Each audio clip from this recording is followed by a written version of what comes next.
Hugh Marks, thanks very much for talking to me. Nice to see you. What do you view as the biggest challenges for the ABC once you take the helm in the new year?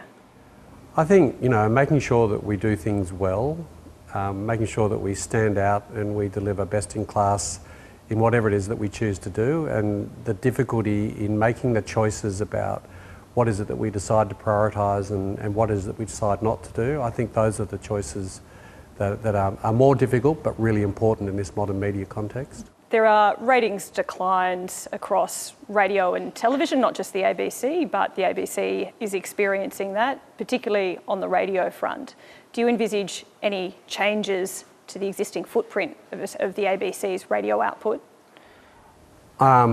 Again, that'll be something that we'll get into, but ratings, I guess, are a challenge for every media company at the moment. There is so much choice, there is so much good content to consume on a limitless number of ever-expanding platforms. That's the world we live in.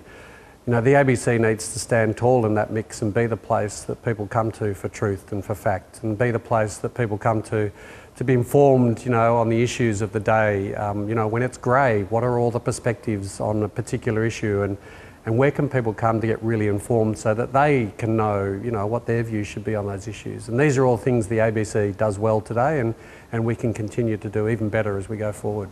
If doing better and focusing on those areas of excellence, does that necessarily mean potentially doing less of things that aren't excellent? Yeah, I think choices are really important, and the choice to do things well and the choice to make priorities is important, and also it's always been important to say no, and sometimes the things you decide not to do are as important in choices as the things you decide to do, and yeah, it is very important. Perhaps your most prominent role in the media landscape has been your time as Chief Executive of Nine Entertainment. In that period, you were in charge at a time when there was allegations of inappropriate behaviour by numerous senior staff at that point, and you've said that you weren't aware about that conduct at the time.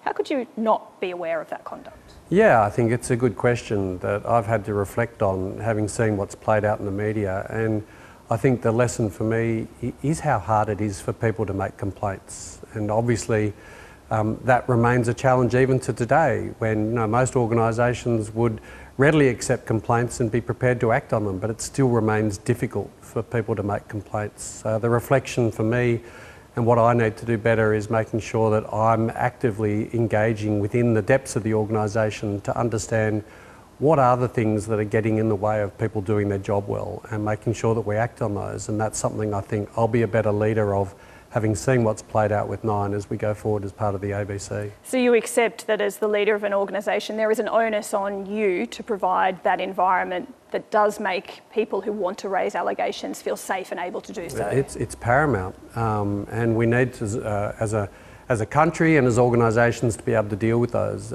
But again, it is hard for people to complain, so I need to be a lot more proactive in getting out and understanding what are the challenges faced by people. It's not just people raising complaints. There was, in some circumstances, behaviour that was made public around inappropriate conduct.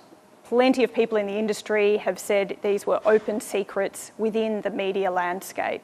So again, how could you have not been aware, given that? Yeah, I think I can only explain that by the fact that people felt, they didn't want to raise the issues for whatever reason that might be, and I can't put myself in their position. I can only say that these are things that remain a shock to me today, and I hope going forward and with more proactive work on my behalf that I won't find myself in that position again. Now, the ABC is under a lot of scrutiny for its news coverage, in particular when it comes to contentious issues. Conflict in the Middle East has been one that the ABC has been closely watched for its coverage. What have you made of the ABC's coverage of what's happening in Israel and the broader Middle East? Well, none of these issues are easy, and let's start with the premise that scrutiny is good and necessary. The ABC stands up and scrutinises people's behaviour, and it's perfectly acceptable and reasonable that the ABC should also be subject to scrutiny. But as I said, none of these issues are easy. There is always complexity. We need to do a great job of explaining what that complexity is and making sure that we illuminate all sides of a particular issue that may be grey, and and make sure that information is made available to Australians so they can inform themselves. The federal government's just announced some extra top-up funding for the ABC, an extra 80 million plus over the next 4 years, and they've announced an intention to try and legislate to get the ABC a 5-year funding cycle to provide more certainty.